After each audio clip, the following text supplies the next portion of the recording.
गिरीश मिश्रा अपने जीवन के आखिरी समय में थे जब उनके बेटे ने उन्हें एक हॉस्टल में दर्ज करवाया। अब ये जो हॉस्टल था, ये काफी अलग सा था।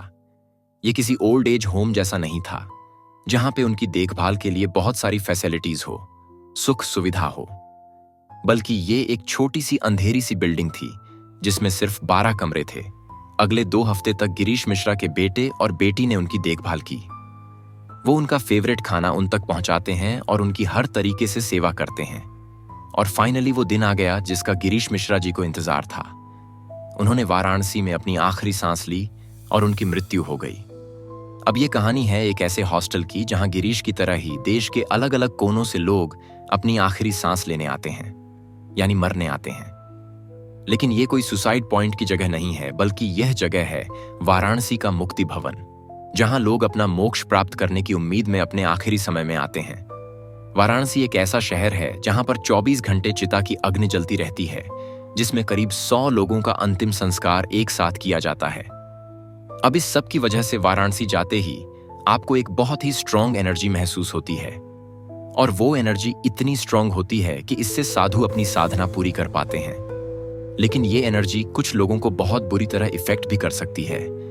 द सिटी ऑफ डेथ कहे जाने वाले वाराणसी में हर साल करीब 20,000 लोग तीर्थ यात्रा करते हैं, सिर्फ और सिर्फ मरने के लिए। मुक्ति भवन जैसे जगह का सिर्फ एक अनोखा मकसद होता है, इंसानों को वाराणसी में मृत्यु पाने का मौका देना। ये जगह स्पेशली उन लोगों के लिए बनाई जाती है जो अपनी जिंदगी के आखिरी दिनों में है और अपनी आखिरी सांस वाराणसी में लेना चाहते हैं। और इसलिए इनकी पॉलिसी होती है कि अगर 15 दिन तक आपकी मृत्यु नहीं होती है या फिर आपकी तबीयत में सुधार आता है तो यहां से आपको वापस जाना होगा। और तो और यहां पर ज्यादा फैसिलिटीज नहीं होती, बस कुछ 10 से 15 कमरे होते हैं जहां पर बहुत ही लिमिटेड लोगों को लिया जाता है। यहां एक छोटा सा मंदिर होता है और एक पुजारी होता है जो सारे रिचुअल्स को परफॉर्म करता है। इन सब के पीछे एक विश्वास छुपा है कि वाराणसी में जिसकी भी मृत्यु होती है, उसका जीवन मृत्यु का जो चक्र होता है वो वहीं पे खत्म हो जाता है और उसे मोक्ष प्राप्त हो जाता है। और ये जो विश्वास है वो जुड़ा है वाराणसी के लंबे इतिहास से, जहां काफी समय पहले इस शहर को Kashi, the city of lights कहा जाता था। तो कैसे ये सिटी ऑफ लाइट्स बन गई सिटी ऑफ डेथ? ऐसा माना जाता है कि काशी शिवजी ने बनाई थी।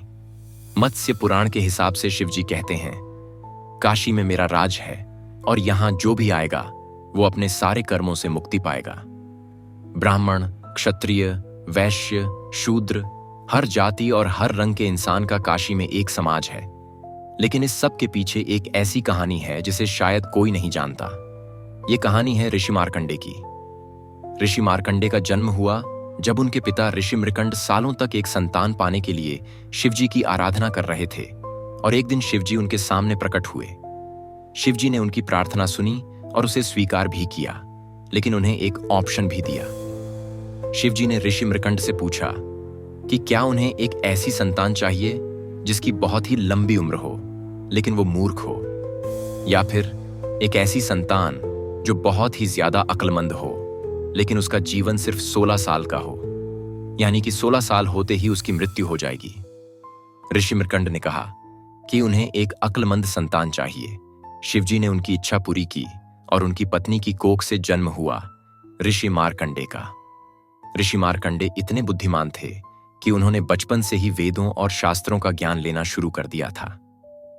अब जैसे जैसे वो बड़े हुए उनका ज्ञान बढ़ता चला गया और वो एक बहुत बड़े शिव भक्त बन चुके थे। उन्हें अपने भाग्य के बारे में भी पता चल चुका था और इसीलिए 16 साल की उम्र से कुछ समय पहले से ही उन्होंने शिवजी की घोर तपस्या करना शुरू कर दिया था। और उनकी निश्चित मृत्यु का दिन आने पर जब यमराज के 2 यमदूत मार्कंडे को लेने आए, तब वो शिवजी के लिंग के साथ तपस्या में मग्न थे। यमदूतों ने अपना पूरा जोर लगाकर उन्हें वहां से ले जाने की कोशिश की, लेकिन एक शिव भक्त की भक्ति के सामने उनका जोर कम पड़ गया। और ये देख के यमराज खुद मार्कंडे के प्राण लेने आए। यमराज से भयभीत होकर ऋषि मार्कंडे ने शिवलिंग को कसकर पकड़ लिया और अपनी जान को बख्शने की प्रार्थना की। यमराज ने जब अपने चाबुक को ऋषि मार्कंडे के गले में फंसाया तो इसके साथ उसके फंदे ने शिवलिंग को भी अपनी जकड़ में ले लिया। अब ये होने के बाद शिवजी बहुत ज्यादा क्रोधित हो गए और साक्षात वहां प्रकट हो गए और अपने भक्त की रक्षा करने के लिए उन्होंने अपने त्रिशूल से यमराज का सर धड़ से अलग कर दिया। एक शिव भक्त के सामने मृत्यु स्वयं पराजित हो गई। ऋषि मार्कंडे को तो नया जीवन मिल गया, लेकिन यमराज की मृत्यु हो जाने की वजह से पृथ्वी पर जीवन और मृत्यु का संतुलन बिगड़ गया, क्योंकि बिना यमराज के किसी की मृत्यु हो ही नहीं सकती थी।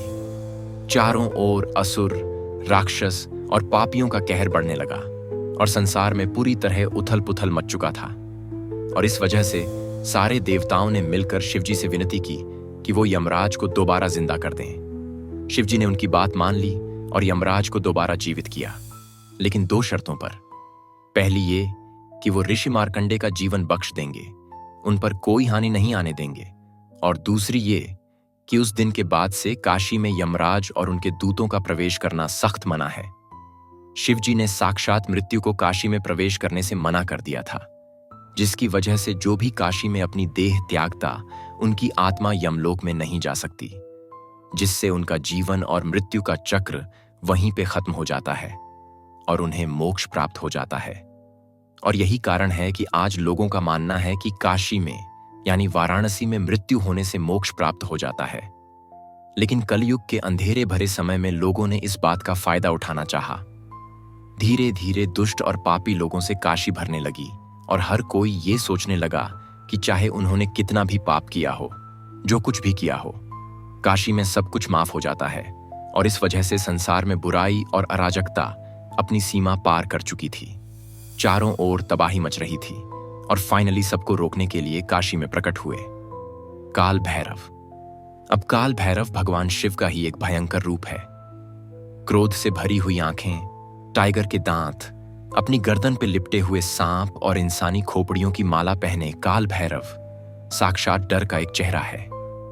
ऐसा माना जाता है कि काल भैरव इतने शक्तिशाली हैं कि उन्होंने ब्रह्मा का एक सर काट दिया था, और इसीलिए कहते हैं कि बुराई का नाश करने के लिए शिवजी ने काल भैरव को काशी के गेट पर तैनात किया हुआ है और उन्हें काशी का रक्षक भी बुलाया जाता है।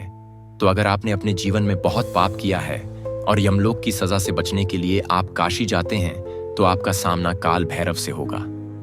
मृत्यु के कुछ ही पल पहले जब आपका जीवन आपकी आंखों के सामने चल रहा होगा, उस समय काल भैरव आते हैं और आपको यमलोक में मिलने वाली सजा को कुछ ही पल में एक्सपीरियंस करवाते हैं। इस सजा को भैरवी यातना कहा जाता है, यानी यमलोक की यातना जो पृथ्वी पर काशी में मिलती है, जिसे काल भैरव खुद देते हैं। भैरवी यातना जिसको भी मिलती है, उसे ऐसा महसूस होता है कि उसके बहुत सारे शरीर है और उसके हर एक शरीर को उसके कर्मों की सजा एक साथ मिल रही है। उसे इतना दर्द महसूस होता है जितना कोई सपने में भी नहीं सोच सकता। कहते हैं कि मरने पर इंसानों को 40,000 बिच्छुओं के काटने जितना दर्द महसूस होता है, लेकिन भैरवी यातना इससे भी कई ज्यादा दर्दनाक होती है। और इसी तरह उसके हर जन्म के पापों की सजा मिलने के बाद उसका जीवन मृत्यु का जो चक्र है वो पूरा हो जाता है और उसे मोक्ष मिल जाता है। कहते हैं कि मृत्यु के बाद हमारी जो आत्मा होती है वो हमारे शरीर को छोड़ देती है और हमारा शरीर जो है खाली वैसल जैसा बन जाता है, और इन्हीं खाली वैसल को मणिकर्णिका घाट पर अग्नि में भस्म कर दिया जाता है। मणिकर्णिका घाट काशी के 84 घाटों में से एक ऐसा घाट है जहां पर 24 घंटे 365 दिन हर समय चिता की अग्नि जलती रहती है। लेकिन इस जलती हुई अग्नि में कुछ ऐसे लोग भी होते हैं जिनका शरीर पूरी तरह मृत नहीं होता। जिस तरह पैदा होने का एक प्रोसेस है, इस तरह मृत्यु का भी एक प्रोसेस है जिसमें लगभग 12 दिन लगते हैं। हिंदू धर्म में ऐसा माना जाता है कि मरने वाले का शरीर अगले 12 दिनों तक जिंदा रहता है। लेकिन अगर इन 12 दिनों के पहले ही किसी इंसान के शरीर को जला दिया जाए तो उसके अंदर की जो जीवन ऊर्जा होती है वो आसपास के पर्यावरण में फैल जाती है। और इसीलिए जब भी कोई मणिकर्णिका घाट पर जाता है तो उसे बहुत ही स्ट्रांग एनर्जी फील होती है, और ये एनर्जी उन लोगों की चिताओं से आती है जिनकी डेथ के प्रोसेस को बीच में रोक दिया गया हो। कुछ साधु, खासकर अघोरी, इस ऊर्जा को अपनी साधना को ज्यादा ताकतवर बनाने के लिए यूज करते हैं और इसीलिए अक्सर अघोरी चिताओं के पास साधना करते हुए पाए जाते हैं। वैसे अघोरी पे हम एक डिटेल वीडियो जल्दी लाने वाले हैं, तो उसे मिस न करने के लिए चैनल को सब्सक्राइब कर लीजिए। तो वाराणसी और डेथ का जो कनेक्शन है ये बहुत ही स्पिरिचुअल कनेक्शन है। यहाँ मृत्यु से डरा नहीं जाता बल्कि उसे सेलिब्रेट किया जाता है। ऐसा समझा जाता है कि मृत्यु जो है वो जीवन का ही एक हिस्सा है। और 24 घंटे जलती हुई लाशों की चिताओं पर बिताने वाले वहां के लोग जो चिताओं को आग देते हैं, उनके लिए मृत्यु ही उनका पूरा जीवन है और वो मृत्यु से जुड़ी हुई हर एक चीज को, पूरी रिचुअल को शुद्ध मानते हैं। इतना शुद्ध कि कई बार चिता पे उसे होने वाली लकड़ियों से उनके घर का चूल्हा जलता है। और तो और वाराणसी में राख से होली खेली जाती है। ये सब हमें ये बताता है कि जीवन और मृत्यु आपस में कितने समान हैं और कैसे दोनों का अपना अपना महत्व है। आपके वाराणसी के बारे में क्या विचार हैं? हमें कमेंट्स में बताइए।